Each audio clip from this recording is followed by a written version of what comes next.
So, hi guys, David here. Howie and I get on to set up and stuff like a half an hour before filming, and this is our first one of the day. And he starts singing, "You don't know me," and I think this chord, I know that chord is right. That chord is wrong, but I can't figure out what it is. Okay, we're going to save that for later. What's up, guys? David Morgan here. This is April 19th, 2024, the day of filming. Like, subscribe, bell icon, please, and leave comments. Leave a buck in the tip jar if you're so inclined. We don't make any money here, and so you got to pay us. Like it's Starbucks. So, Snarky Puppy, yes, they're now legends, but 10 years ago they weren't. They were just kind of breaking on the scene. They may have been around for a couple of years already, but this just came out today, and it's called The Curtain, and it's an alternate take. So they're releasing some older stuff now, and this is Snarky Puppy playing with an orchestra. Orchestra. That's how Howie says it. Orchestra. He says it like Al Schmidt says it. Orchestra. But it's an orchestra. You guys know who Al Schmidt is? One of the greatest engineers of all time who recorded many, many orchestras. So anyway, it's just it's a Long Island thing, I think. Orchestra. Okay, anyway, so let's get into this. I'm really excited to hear this, to check it out. And let's hear The Curtain. Snarky Puppy.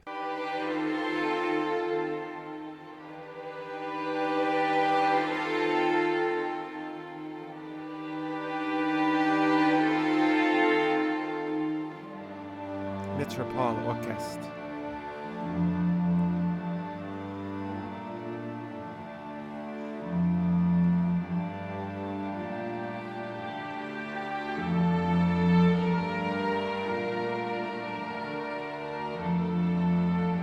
It's very pretty.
This is just beautiful. It's just beautiful music.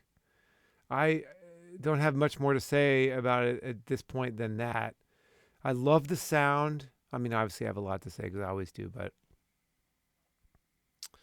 I love the sound of the strings. Beautiful melody, arrangement, harmony. And I love the blending of these two worlds here. The orchestra and Snarky Puppy, the sounds, it's just there's really no limit here.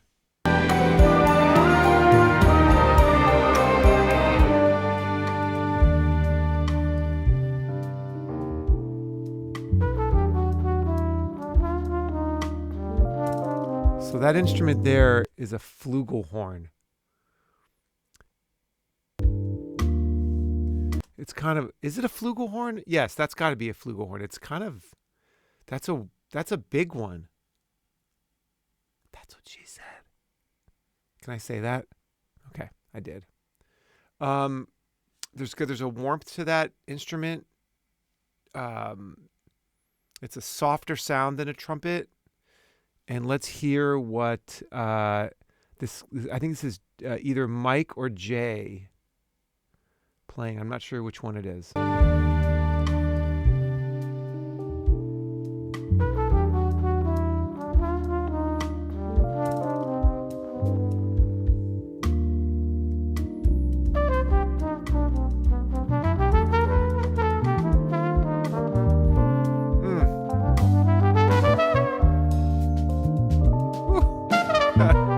So beautiful.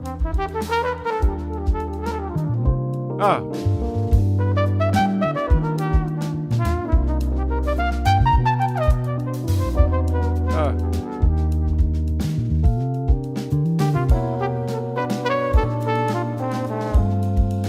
Oh yeah.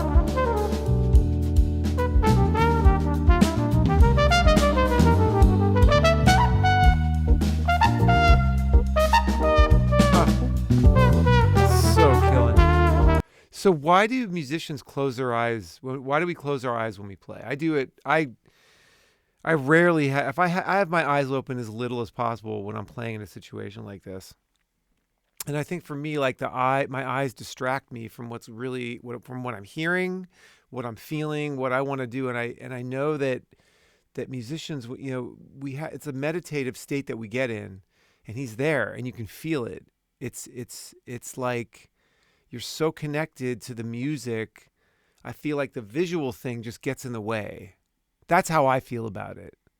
I'm imagining that a lot of these guys feel the same way. You don't need your eyes.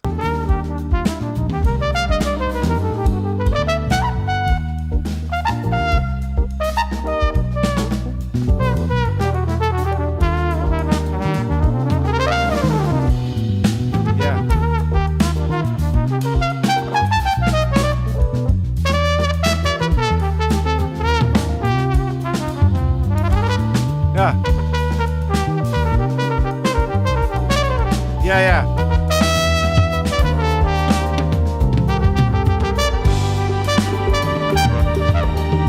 come the strings.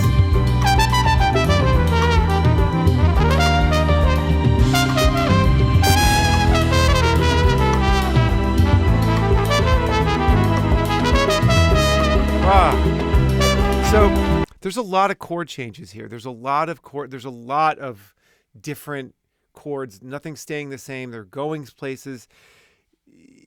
To make, as a soloist, to make that sound cohesive is really, I mean, especially at first when you're trying to play jazz, it's a really difficult thing to do, to weave your lines in and out of these chord changes and make it sound melodic and like they belong together and not sound weird and clunky and chunky, and to make your lines really weave through the chords in a way that's musical, in a way that's melodic, in a way that expresses how you feel as a musician.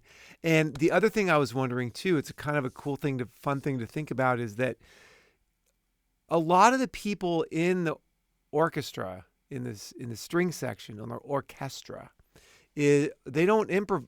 A lot of them have never improvised. They read music, and they read really well, and they play their parts beautifully, but they don't improvise. Some of them not at all. And I wonder, do they just not know what they're missing? I mean, for me, that would not be a way that, I think if I had to just read music my whole life, I wouldn't be a musician. I just would rather not do that. Not that I don't enjoy reading some music and having that be a part of my life, but to have it be my whole musical life, I don't think I'd be interested enough to do that. For me, I was talking about this at a concert I was doing the other day, a solo piano concert, that I don't like doing the same thing twice. It's not exciting for me. It's not fun. It's not stimulating enough. So just, something to think about.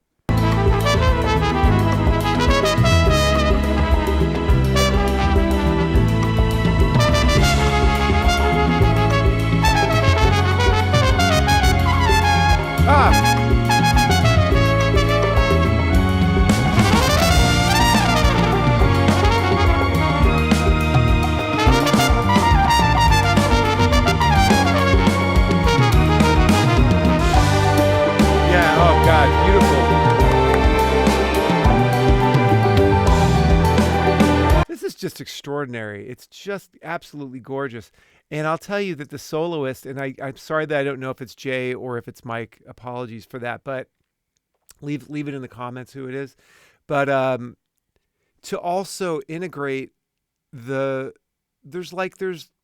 familiar jazz bebop lines in there that he's playing that connect us to the past as well.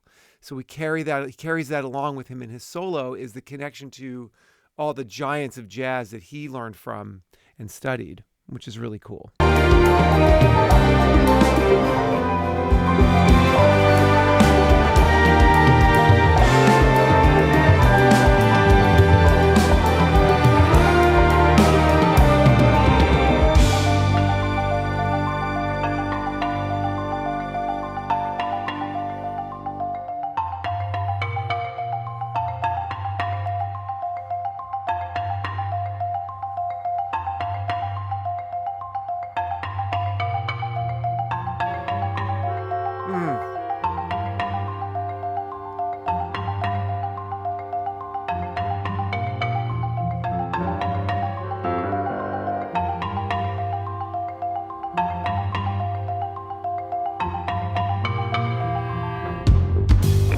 Do you guys also like there's reminding me a little of like Henry Mancini kind of stuff? Is that doing that for you guys? Oh.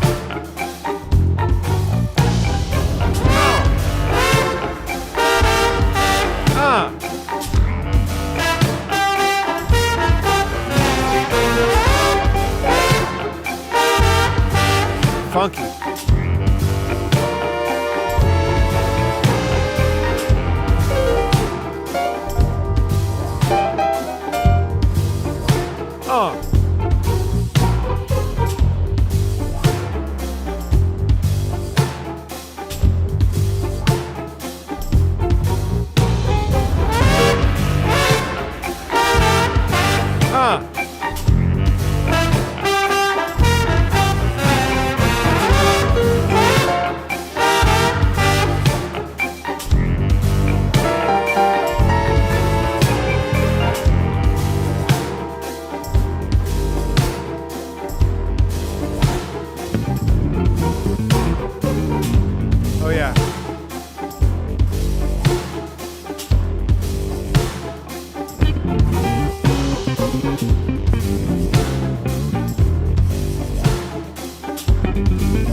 There's so many instruments there, and nothing is overpowering. Like a bass solo, it's kind of tough to cut through. You really have to.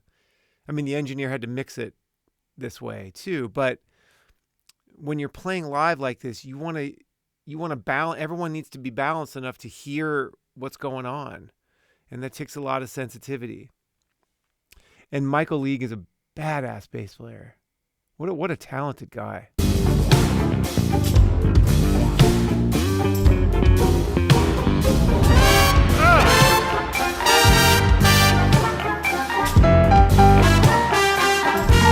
There it is.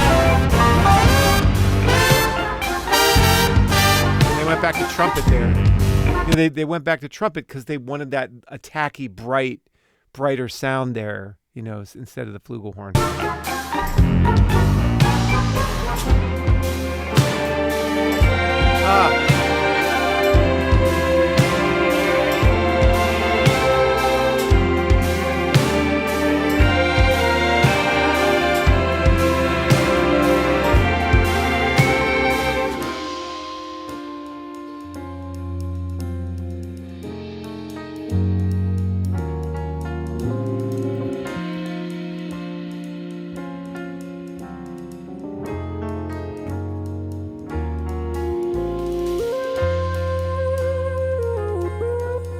Oh.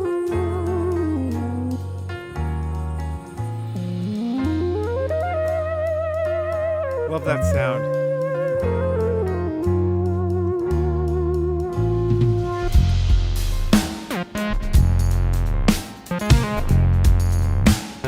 Let's talk about the drummer for a sec. Robert Sput Searlight.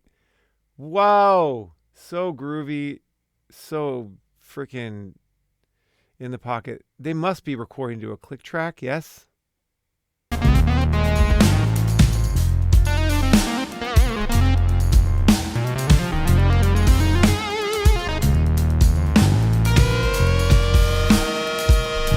Yeah.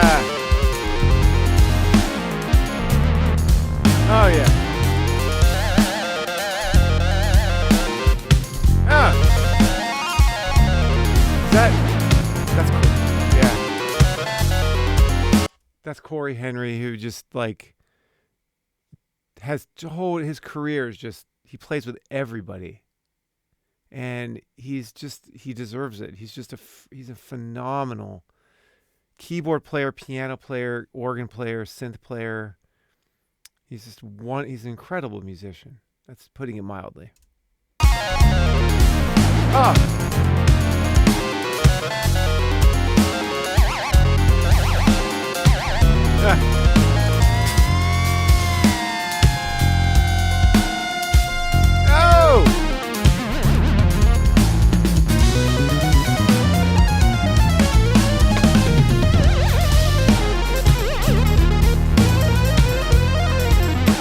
Yeah.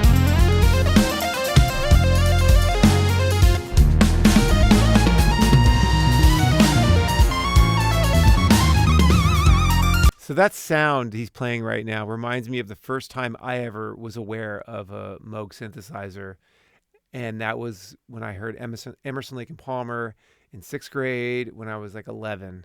And it blew my mind to smithereens, that sound, what he was doing with the piano and the Hammond and the Moog synthesizer and everything that he was doing. And this sound always reminds me of that.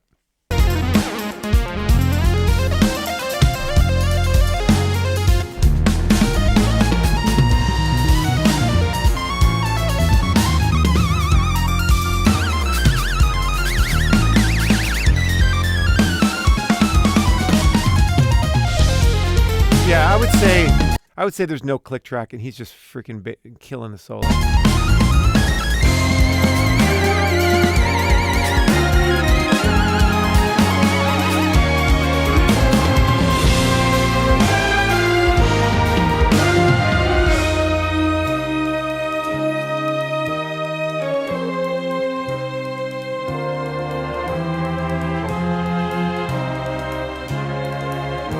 So beautiful. You know, the other thing not to underestimate is how solid everyone's time is. You know, to be able to have really good time within yourself and then be able to lock in with everybody like this. It's not easy to do. It's a journey to cultivate that skill, and it takes a while. And these guys are on the highest level. They sound like one unit. And that's amazing. Don't overlook that.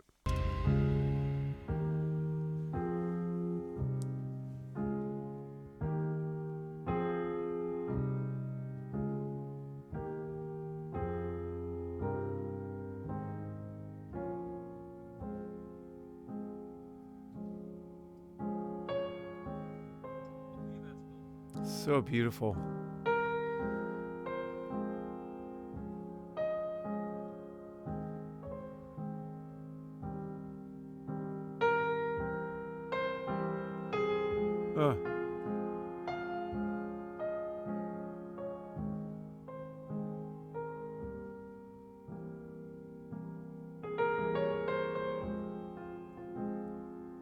So pretty.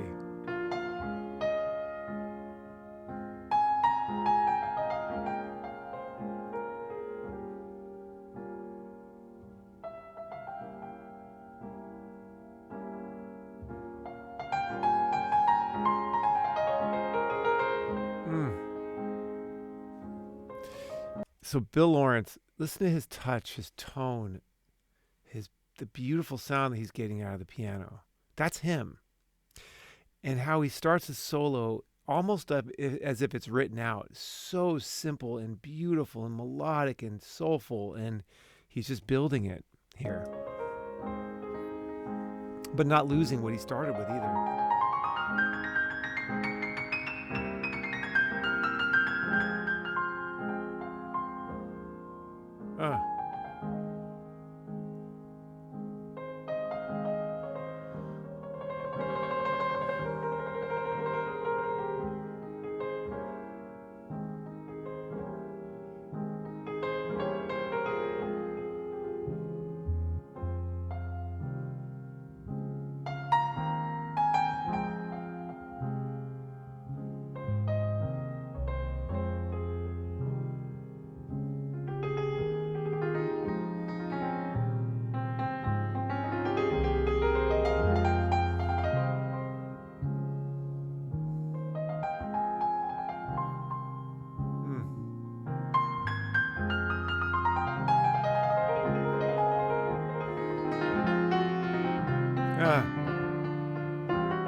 So great. You could just listen to this guy play piano all day long.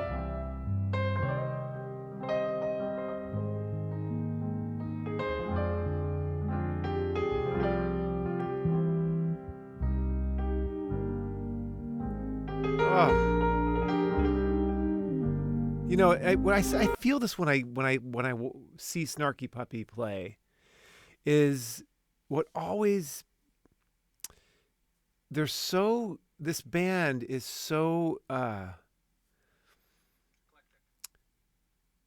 it's like, I mean, the word, what Howie just said, the word eclectic, they are eclectic. They're eclectic musicians. Like, meaning they all have similarities and differences and stylistically and all that. But what is so obvious to me is that with this band, what comes out of you musically is who you are as a person. Those things are like this. You can't play in this way. You can't play like this if you're not like this on the inside. Do you know what I mean? Sensitive, caring, soulful, emotionally connected, spiritual. These are all things that go into your playing, not just the technical skill. It's all of it. And I always feel that with Snarky Puppy. And Michael League, you know, the leader, he's really the leader of the band. He wants the personalities of all of these guys to come through. He gives them all these moments to shine. And that's a beautiful thing.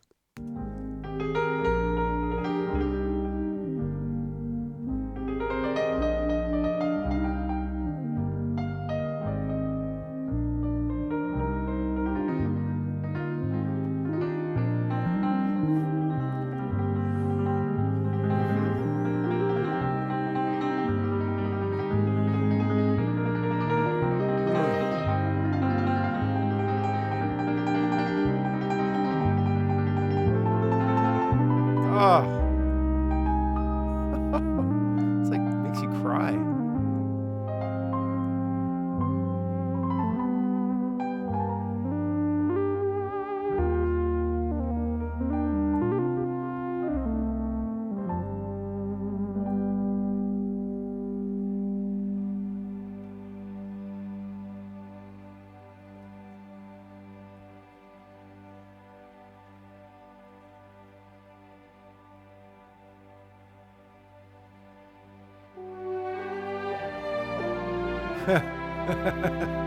Oh, God.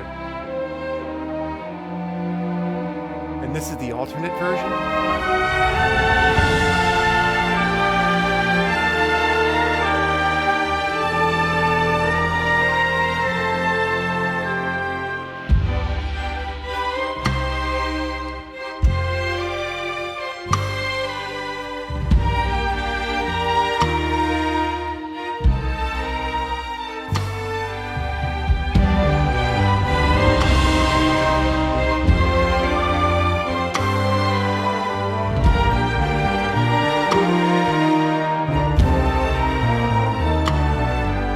Makes me think of Leonard Bernstein too.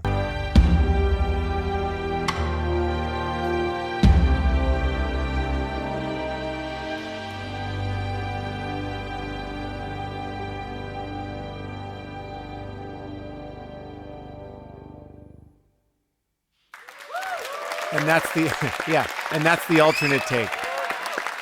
That's the alternate take. So, so let's it's laughable. That is quite a piece of music. This has been a very long video. I said a lot, so I'm going to end it here. You guys, that made my day. I was already having a pretty good day, and that made it just way better. Love Snarky Puppy. Love you guys. Please don't forget to like, subscribe, hit the bell icon for notifications, leave a tip in the buck in the tip jar if you feel so inclined. We appreciate your support. Support Snarky Puppy, support live music. And this was 10 years ago, but that's timeless and quite effective and brilliant. So I hope you guys enjoyed that and have a snarky day.